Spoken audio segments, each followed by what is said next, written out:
In this video, I'll show you how to use the batch setting functionality of import and export to essentially copy machines more quickly. Now, let's first take a look at a machine that I've previously set up. This is RoboDrill machine number 1, and I would like to add 9 more to the shop floor. Now, I could come in and add them one at a time here, but what I'd like to do is just use this functionality to do it even easier. So again, let's take a look at this machine I've previously created.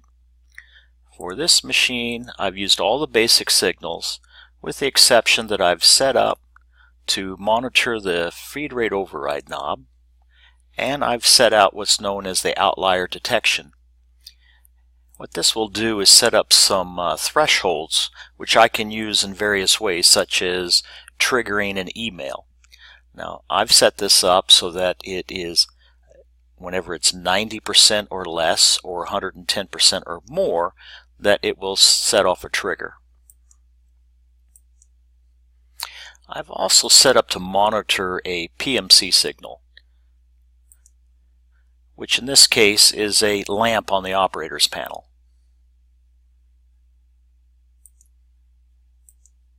Yeah, it's Y12 bit 3.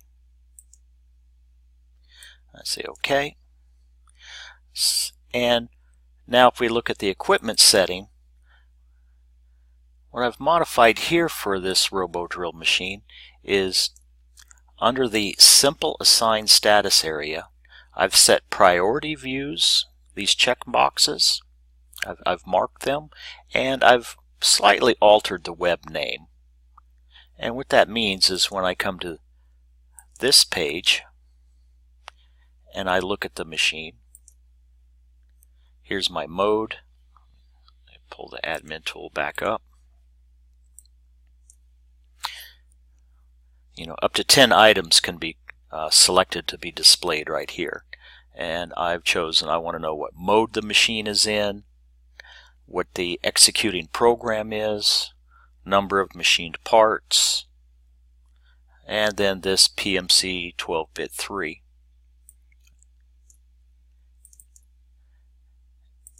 And I can modify that, and I can say, well, this is going to be a door interlock.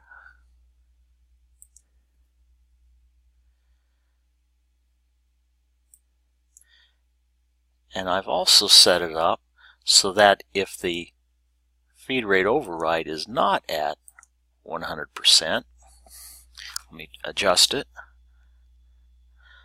the machine will blink, giving a visual representation that something is up with that machine. It could be various signals, but in this case, I'm particularly monitoring the feed rate override. That's back at 100. And my machine is now steady.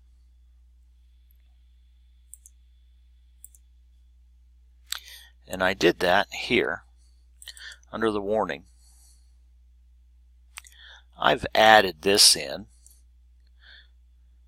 So what this user signal means is if the RoboDrill is not disconnected and it's not an alarm and there's no warnings, and I put here or the override is exclamation point equals, which is 100, means if it's not at 100, then you're in this warning status.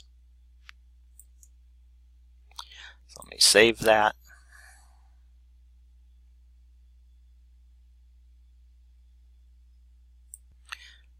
Now that I've saved my changes and sent them to the database and restarted the collector, let's take a look at the change. Now, instead of saying PMC address Y12, it now says door interlock. So now I'm ready to make copies of this machine. So let's first export.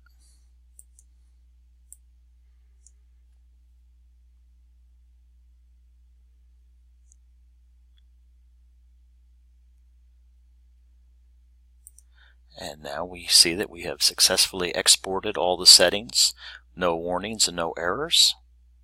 And this is where it actually created a folder which is date and time stamped. So let's now take a look at that.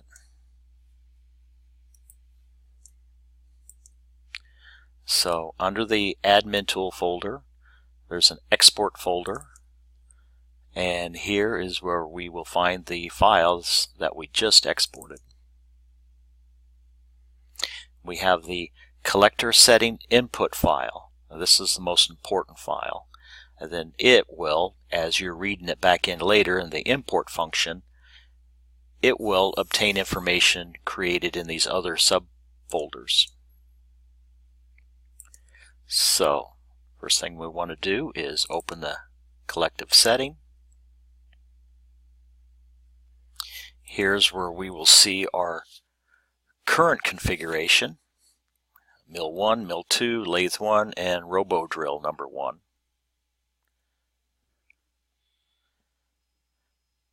This is the machines that are for this collector. Now the next sheet is machine setting.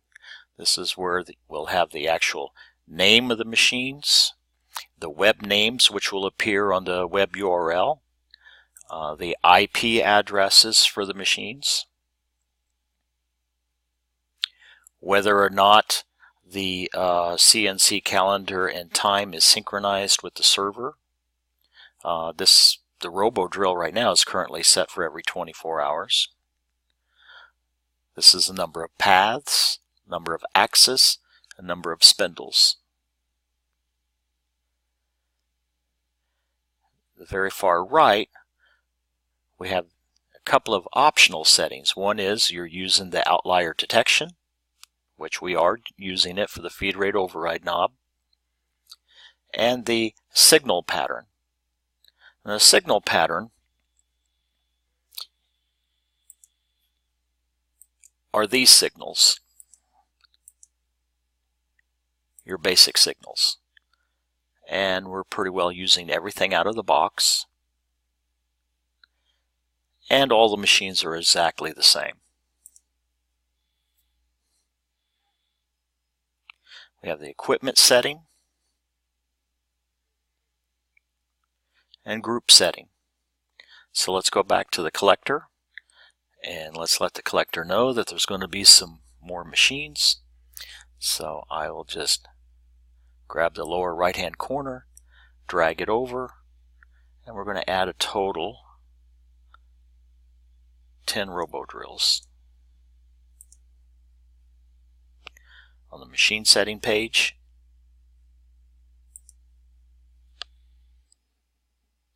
well, while I'm here, I can go ahead and choose these. The signals are the same, so I'm just going to have them refer to the same sheet in the signal pattern workbook.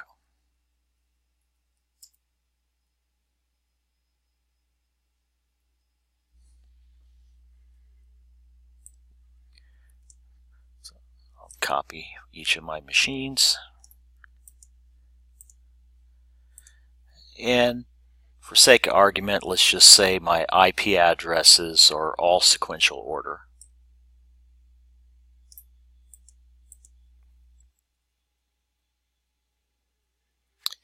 And again, I want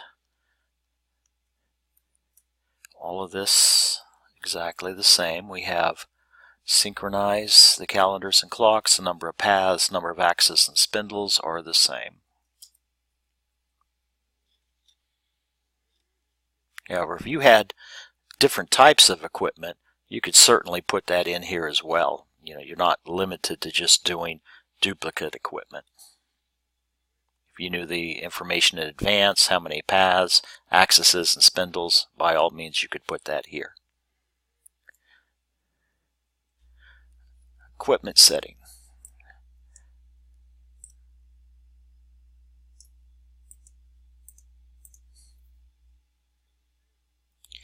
Now in this case, there is going to be a little slight variant. And what this is referring to on an equipment status pattern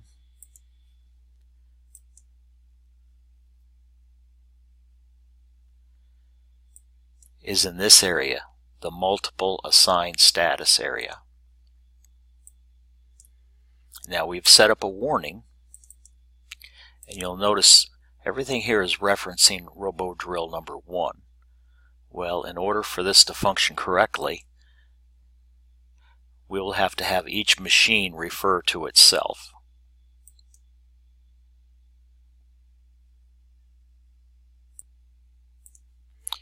So we will give each machine its own worksheet in the workbook. However, the rest of this is going to be identical. We're going to use the same image files.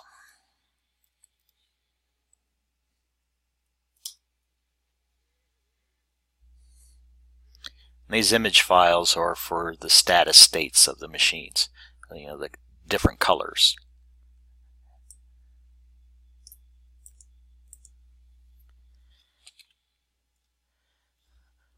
All right, group setting. Well, these machines are in the widget crank line, and I will just add them.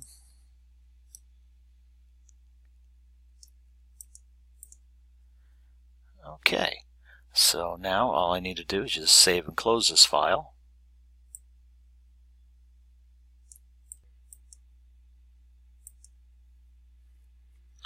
Okay, next we'll need to go into the Define Setting folder and open up the Equipment Status Setting Excel file.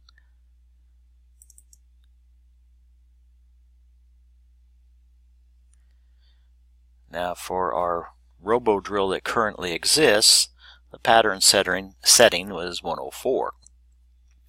Now what we'll need to do is create a separate worksheet for each machine.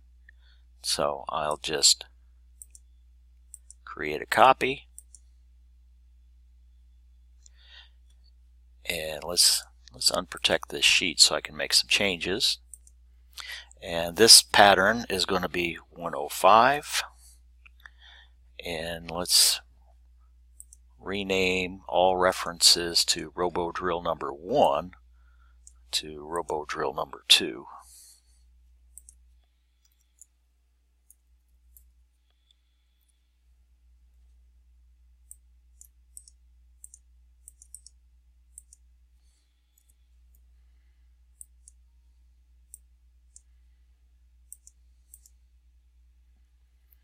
Okay, now at this point I'm going to just stop the video for a moment, and I'm going to go ahead and recreate the remaining 8 sheets, one for each new RoboDrill. Okay, now you can see that I've completed a separate worksheet for each new machine. We have RoboDrill number 3, 4, 5, 6, and so on up to 10. And I've adjusted this cell right here. This is the equipment status pattern. And this is what the collective setting Excel file will be looking at. So now that I've finished this, let's close it. Now let's talk just a moment about some of these other files. We have the custom signal setting file. Now we did set one up for this machine. So it was, let's go to pattern 104, which is the RoboDrill number 1. And we're taking a look at a PMC address, Y12 bit 3, and the sampling rate is every half a second. Now at this point we could add more addresses to look at, and they could be macro variables or P-code variables. Now I'm going to leave them the same because I'm only going to be looking at one right now. And all of my machines are going to be set identical, so in this case I will not have to make copies of each worksheet and rename them. So let's close this. Macro setting. Well, we didn't set up to monitor any macro variables, so this is blank right now. However, the premise is the same as the custom signal setting.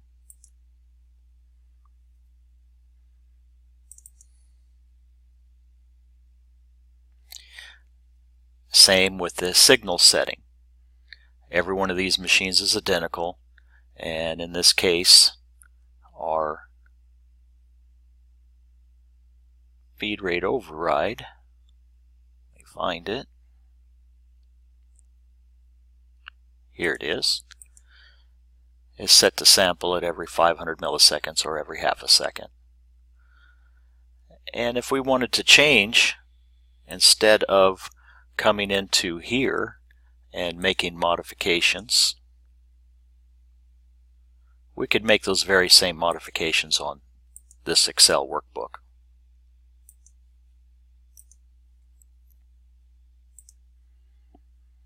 So now let's take a look at a couple other files that we're going to need to adjust. These are located in the Input Disabled folder. They are the two Excel files. The Filter Setting Excel file contains the outlier detection settings, which in this example we've set our feed rate override knob, the warning and error. So I'll just copy this.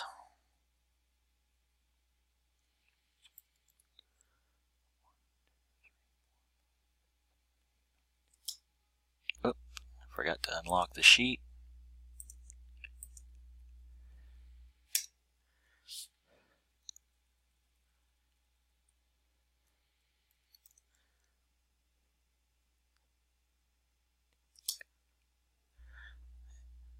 And we're going to have one for each of the machines.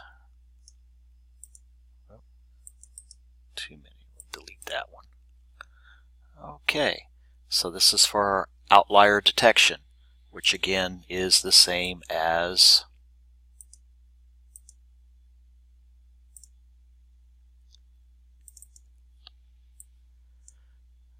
this.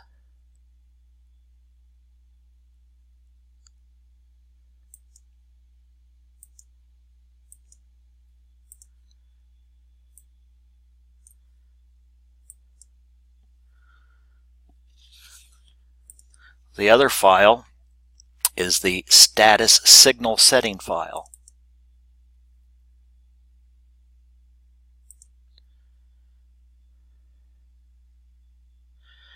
This file correlates to the settings on the equipment settings screen under the Simple Assign Status area. So here we selected our priority view and our web name.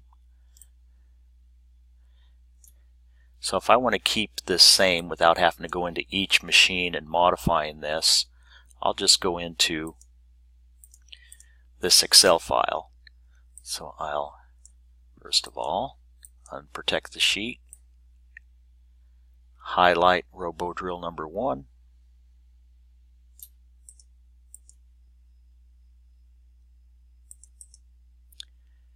paste it, and now everything referenced here for RoboDrill number 1 I will change to RoboDrill number 2.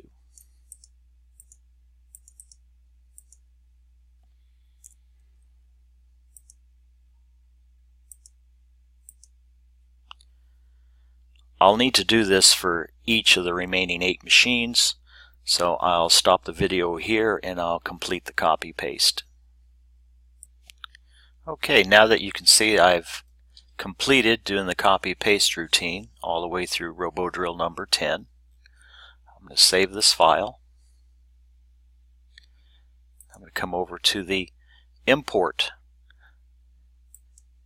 and we'll navigate to the folder that we outputted earlier. It's under the admin tool, export, and it was the latest one. And this is where we select the collective setting input Excel file. And we click run, say OK. Now it's bringing that information in.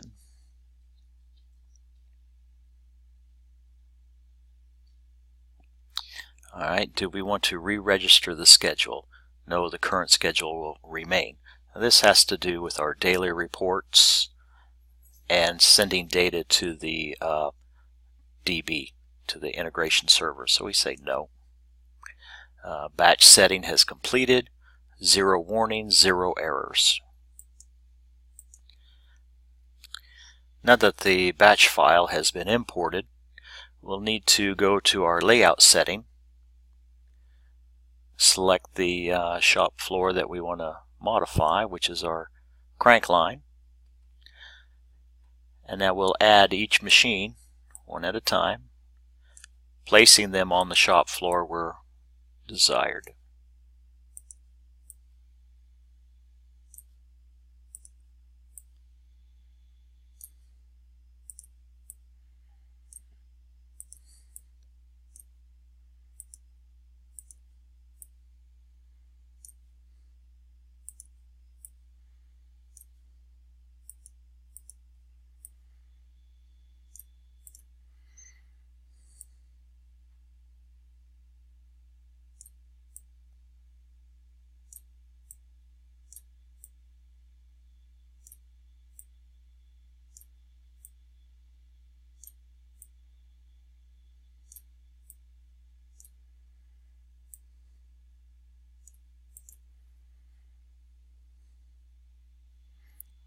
We'll say OK. Now we'll send the new settings to the database. We'll stop the system, recreate the collector files, and then restart the system.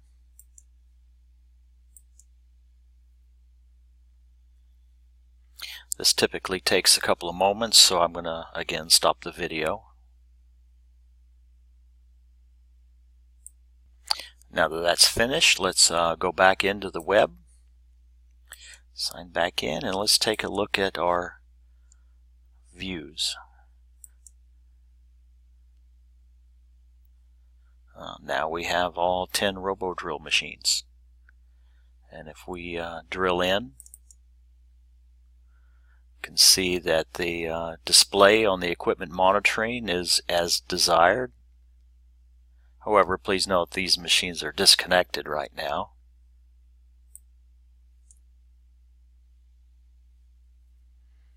Except our original machine, which is connected. So in less than 25 minutes, we've set up roughly 10 machines. So you can see this is the import-export functionality of the batch setting tool is very, very useful.